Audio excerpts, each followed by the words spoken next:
Can you make a film about anorexia in a responsible way? Marti Noxon says she had to try. It's a common rule of thumb among Hollywood screenwriters is to write what you know.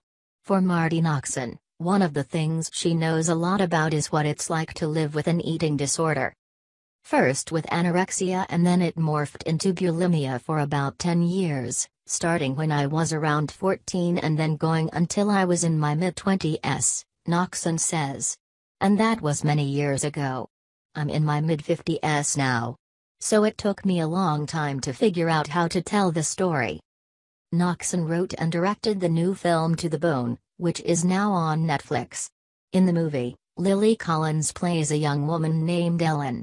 Her eating disorder has become so life-threatening that she's sent to live in a group home with other people struggling with similar eating disorders. Even though the subject matter seems grim, Noxon, whose writing credits include Mad Men and Buffy the Vampire Slayer, has tried to make To the Bone a story with a sense of humor. The film co-stars Keanu Reeves as a therapist trying to treat not only Ellen, but also her entire family, who are largely unable and unwilling to do what's best. When Marti Noxon spoke with the Frame's John Horn, she talked about how she approached this difficult and triggering subject. Even though the subject matter seems grim, Noxon, whose writing credits include Mad Men and Buffy the Vampire Slayer, has tried to make To the Bone a story with a sense of humor. The film co-stars Keanu Reeves as a therapist trying to treat not only Ellen, but also her entire family, who are largely unable and unwilling to do what's best.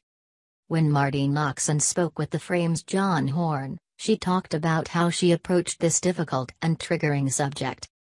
Interview highlights. On what she learned from experts about telling this story in a responsible way.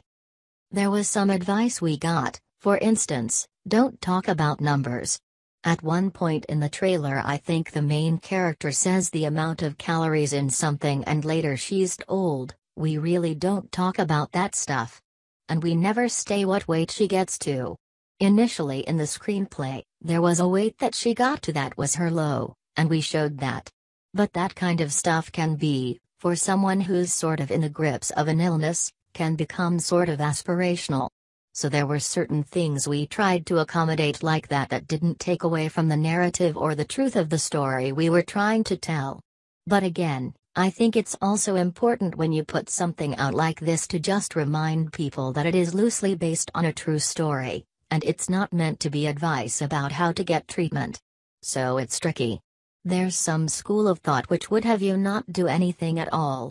Like the safest thing is not to talk about it at all, but then what you find is there are thousands and thousands of people who are saying, finally someone is approaching this who's been through it. So there's a little bit of you can't win for trying, but I would much rather try. On her use of humor in To the Bone. One of my coping mechanisms has always been to try to make light through difficult times. And then one of the things I think I learned from Joss Whedon, when I was working on Buffy the Vampire Slayer, was how humor and genre elements can help you tell any difficult story. This doesn't have any vampires in it, but you know there's something to Trojan horsing content in a package that isn't all sadness. On working with an actor, Lily Collins, who also had personal experience with eating disorders.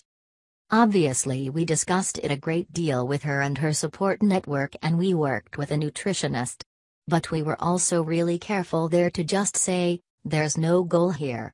There's just you getting to a place where you feel like you're in the character, where you feel prepared as an actor. And we also used all the movie magic. We used CGI, computer-generated imagery, and makeup and wardrobe and everything that was available to us to enhance the look. So what you see isn't actually exactly what she looked like. You know, it was obviously a concern. It was a concern even for me to go so deeply into that mindset again, but at the same time, we're both women in recovery and I really recognized in her a strength and a kind of hindsight about it that felt like she was prepared to tell this story in a way that was safe and thoughtful. on how she thinks about working in an industry that can send unhealthy messages about body image. I have a 12-year-old daughter. She's just coming into her body and herself in a way.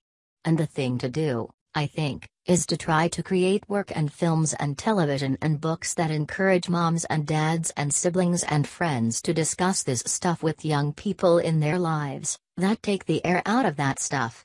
Like when I'm watching TV with my daughter and there's some representation of happiness being linked to the way somebody looks, I'll just say, PFFT, that's silly, don't you think? And we'll talk about it. Like, suddenly she's all better and fixed cause she's got a makeover? That seems silly to me. I think that it's less about trying to police what the content is and more trying to help people find language and ideas that lead you out of all those falsehoods. Our business has so many layers to it. Like half of it is the dream factory, right? And it's not about reality, it's about pretty things and fast cars and superheroes. And I think when you try to apply this filter of responsibility to everything, you can get caught in a feedback loop that's just endless. The more important thing is how do we educate people to read media and read culture in a way that sort of takes some of the air out of the stuff that we know is fictional.